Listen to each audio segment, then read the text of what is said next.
반갑습니다. 오늘은 역대상 26장 말씀을 함께 나눠보겠습니다. 8절 말씀 읽고 나누기 시작할게요. 이는 다 오베데돔의 자손이라 그들과 그의 아들들과 그의 형제들은 다 능력이 있어 그 직무를 잘하는 자니이니 오베데돔에게서 난 자가 62명이다 라고 기록을 하고 있죠. 역대상 26장은 이제 성전 안팎의 업무에 관한 내용을 소개해주고 있거든요.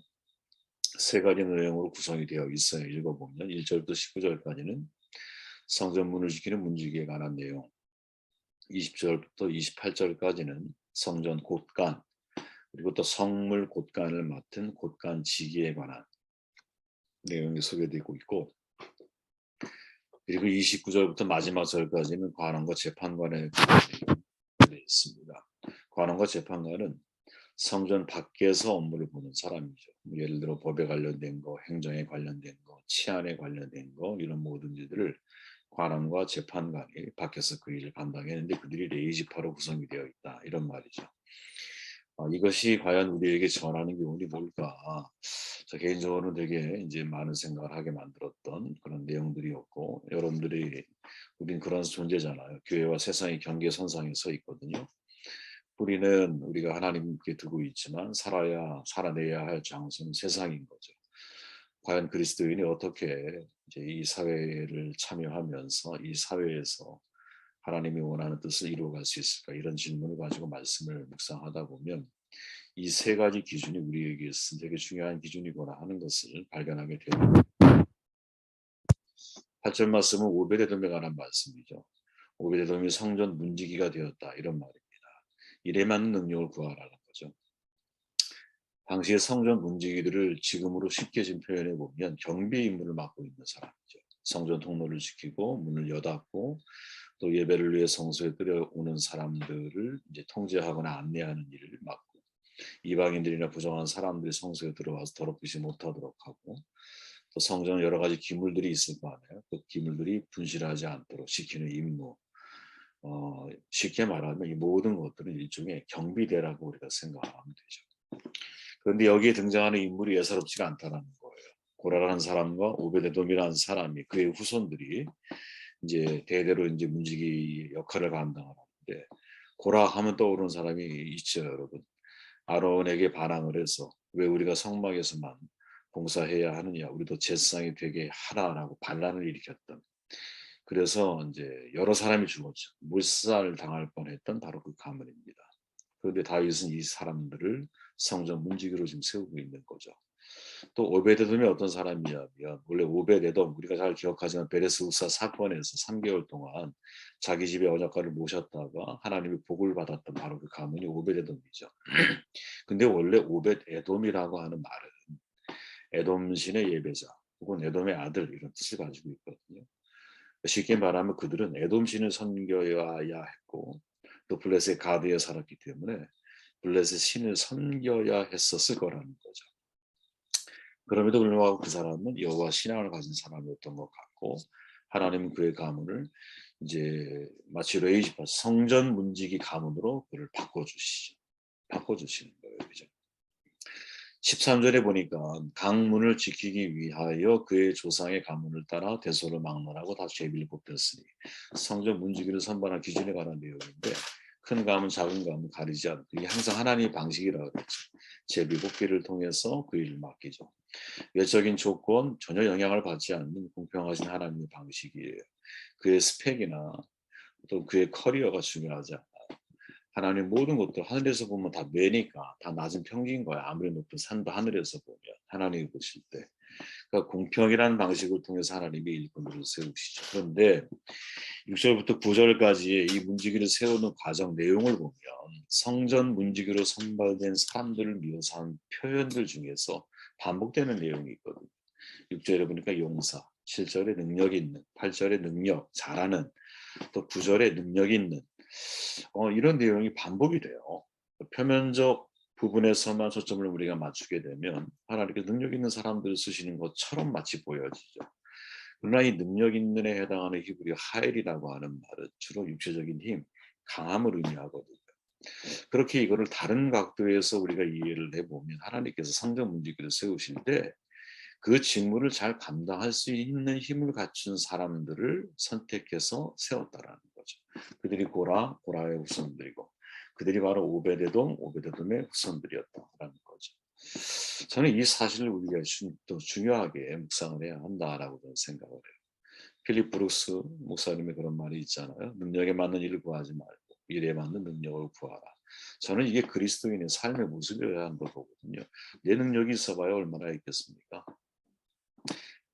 내가 하고 싶은 일은 나의 능력을 가지고 할 수 있겠죠. 그러나 하나님이 내게 하라고 주신 일은 내 능력 가지고 하는 게 아니거든요. 그렇게 하나님이 내게 하라고 주신 일을 할 때는 그 능력에 맞는 사명을 내가 구하는 것이 아니라 사명에 맞는 능력을 구하는 방식이 바뀌어야 한다는 거죠. 일에 맞는 능력을 구해야 한다는 거예요. 하나님께서 그 능력을 주셨거나 우리가 모를 뿐 혹은 주시기 때문이라.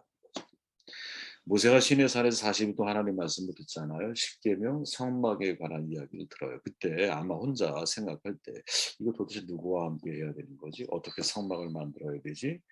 아마 사실은 머릿속 생각의 속도가 빠른 사람이라면 벌써 그런 머리가 뭐 저도 그런 케이스인데 이런 머리가 벌써 머릿속에서 막 돌고 있을 거예요.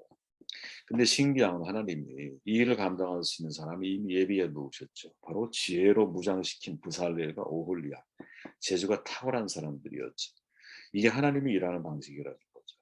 무슨 말이냐? 하나님은 반드시 그 일을 할 수 있는 그 사명을 감당할 수 있는 능력이 있는 사람을 준비하든 아니면 나에게 능력을 주셔서 그 일을 감당하게 하시든 하나님의 재원들을 하나님이 만들고 계신다라는 거죠. 그렇기에 내 일에 맞는 능력을 내가 볼 게 아니라 하나님이 나에게 그 사명을 감당할 수 있는 능력을 주시는 분이라는 사실을 또 이 사명을 감당할 수 있는 재원까지도 사람까지도 하나님 붙이실 수 있는 분이라는 사실을 믿고 우리가 바라봐야 되는 게 아닌가. 이게 유독 성전 문지기를 시킨 사람들에게 반복되어지는 능력, 잘한다, 용사 이런 표현들 속에 담겨 있는 묵상할 수 있는 중요한 내용이 아닌가 하는 생각을 해보게 되었습니다. 20절 말씀을 보면 내 사람 중에 아이야는 하나님의 전 곳간과 성물 곳간을 맡았으며 이렇게 말하죠. 성전 곳간지기에 대한 메시지예요. 큰 일에 큰 책임이 따른다라는 거죠. 큰 일에는 반드시. 왜 이런 묵상이 가능하냐? 다윗은 성전 관리와 성전 밖의 직무를 맡은 자들을 세우는 과정인데 특별히 성물 곳간 관리를 맡은 사람들을 세우죠. 근데 여기 빨간 글씨를 보면 성경 말씀 있잖아요. 26절부터 제가 한번 읽어볼게요. 눈여겨볼 것은 28절 말씀인데 여러분도 한번 눈으로 따라와 보십시오. 이 슬로목과 그의 형제는 성물의 모든 곳간을 맡았으니 곧 다윗 왕과 가문의 우두머리와 천부장과 백부장과 군대의 모든 지휘관이 구별하여 드린 성물이야. 그 성물을 모아놓은 곳간이야. 이게 쉽게 말하면 그들이 싸울 때 노력하여 얻은 물건 중에 구별하여 드린 여호와의 성전을 개수한 일과 선견자 사무엘과 기스의 아들 사울과 네리의 아들 아브넬과 스루야의 아들 요압이 무엇이든 구별하여 드린 성물은 다 슬로목과 그의 형제의 지휘를 받았더라. 쉽게 말하면 온갖 보물들이 다 모여있는 곳인 거예요. 거기가. 근데 이름이 등장하던 슬로못이라고 하는 이 일을 아마 책임자가 아니었을까 하는 생각을 해봐요.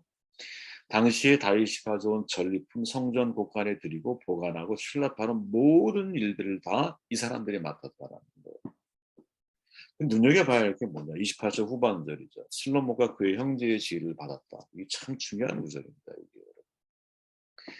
내가 왕이라고 해도 혹은 요압처럼 군대 장관이라고 해도 내가 어떠한 권위, 직책을 가지고 있는 사람이라 할지라도 이 성전 곳간에 들어온 물건들에 대해서 재물들에 대해서는 노터치 이렇쿵 저렇쿵 말할 수가 없는 거예요. 총주의를 누가 맡았느냐? 슬로못이라는 사람이 맡고 있다는 거죠. 그럼 레이지파 사람인 거예요. 성전 안에 가져와 드리면 그것을 끝난 거야. 그건 너의 소유가 아니야. 왕이라 할지라도 그것을 터치할 수가 없어요. 장군이라 할지라도 성전에 드리는 헌물을 누구 슬로못의 지위가 아니면 아무도 그거를 손을 댈 수가 없어. 그럼 이제 슬로못의 입장이 되보자라는 거예요.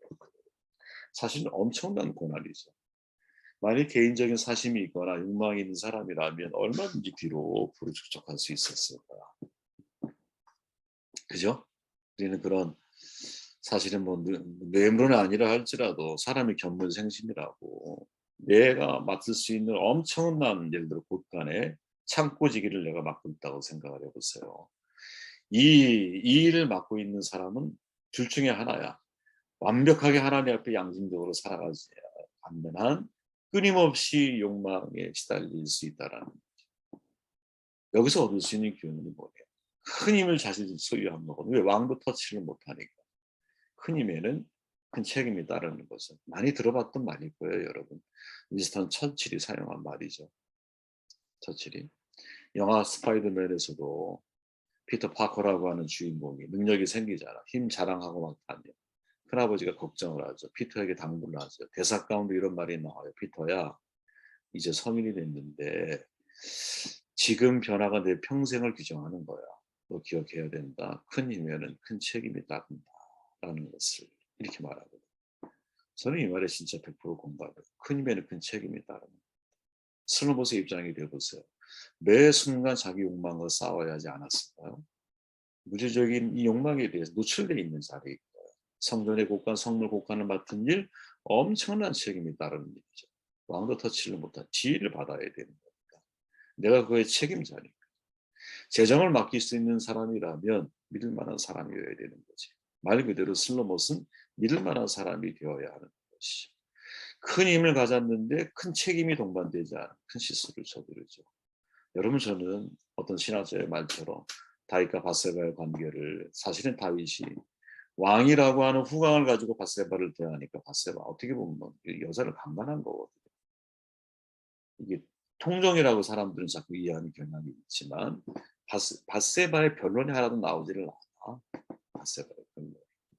왕이라고 하는 엄청난 직책을 가지고 있는 사람이 나를 불러놓고 나에게 예를 들어 호감을 표시하고 전령을 2명 이상을 보냈잖아. 그죠?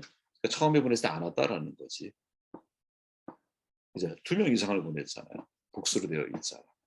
그렇다면 사실 그 배후에는 왕이라고 하는 엄청난 힘이 작용을 한 거죠.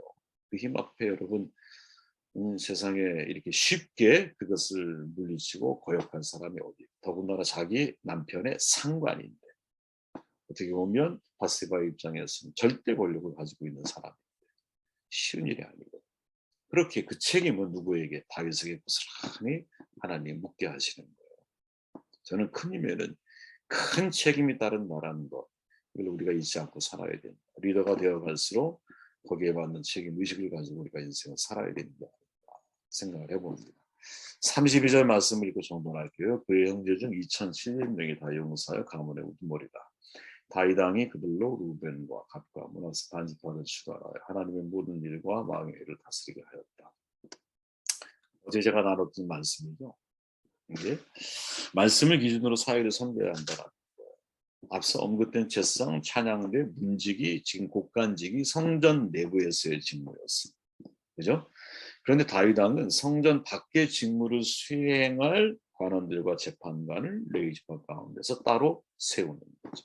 그들은 여러분 치안을 맡아, 사법을 맡아. 왜? 레위인들이 누구보다 율법을 잘 알고 있잖아요. 당연한 거 아니에요. 가르치는, 교육하는 일까지 했었잖아요. 그죠? 행정직도 맡겨. 레위인들은 각 지역에서 여러분 드려지는 11조와 세금, 건축을 위해서 쓰여질 것을 잘 알기 때문에 사법이든 행정이든 치안에 관련된 일, 이게 여러분 성전 내부의 일이 아니라 어떻게? 성전 외부의 일이라. 성전 밖에 이게 사역이라는 거죠. 이 모든 일을 누가? 레위인들이 지금 맡고 있다라는 거예요. 그런데 여기서 우리가 주목해야 할 게 뭐냐? 마지막 절이라는 거죠. 지난 것이. 하나님의 모든 일과 왕의 일을 다스리게 하였다라는 거예요. 저는 여기에서 여러분 되게 중요한, 개인적인 거예요. 개인적으로 무척 중요한 그리스도인의 사회 참여라고 하는 질문에 대한 답을 발견한 그런 느낌이 들어요. 제게는 그래요. 그리스도인이 어떻게 참여를 해야 할까? 이런 각 분야에 대한 다 마찬가지입니다. 정치, 사회, 경제, 교육, 그 어떤 영역이라 할지라도 그리스도인이 여러분 예배당 안에서만 살아가는 게 아니잖아요. 그거는 그 일에 전문적으로 특화되고 하나님이 부르심 받은 이제 예를 들어 목회자든 선교사든 사역자들이 그 길을 걸어가야 돼. 그분들이 거기에 대해서 올인을 하셔야 되는 게 맞아요.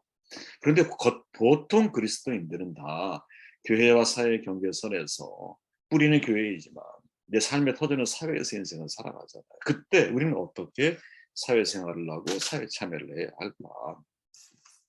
이때의 중요한 기준이 바로 저는 이 구절이라고 봐요. 하나님의 모든 일과 왕의 일의 균형이 이루어져야 한다는 거지. 근데 우선순위가 뭐냐? 하나님의 모든 일을 먼저 알아요. 그게 레이지파였어. 그 다음에 무엇? 왕의 일이라고 하는 것은 세상에 속한 일이라고 생각하면 돼. 성전 밖에 업무잖아. 그죠? 성전 밖에서 관원과 재판관의 직무를 감당하기 위해서는 이 사람들이 하나님의 모든 일을 알아야 된다. 그리고 왕의 일을 다스리고 율법의 원리에 따라 재판해야 되고 율법의 원리에 따라 행정해야 되고 치안을 감당해야 됩니다. 말씀에 기반이 없는 재판, 행정, 치안은 위험한 거예요. 그것은 세상의 흐름을 따를 것이기 때문이죠. 세상이 추구하는 방식으로 흘러갈 것이기 때문에 그래요. 재판의 기준이 말씀이어야 되고 행정의 기반도 말씀이어야 된다. 전 이게 여러분 그리스도인의 삶의 기준이어야 한다. 더 쉽게 표현해 보면 하나님의 마음을 제대로 알고 있는 사람이 세상 일도 하나님의 뜻대로 잘 해가는 거예요. 내가 어떻게 경제 활동을 해야 할지 성경적인 가치관과 성경적인 세계관에 내 안에 뿌리 내리지 않는 사람은 결국 자기 마음에 원하는 대로 인생을 살아가게 될 거다. 하나님이 어떤 정치인이 되기를 원하실까?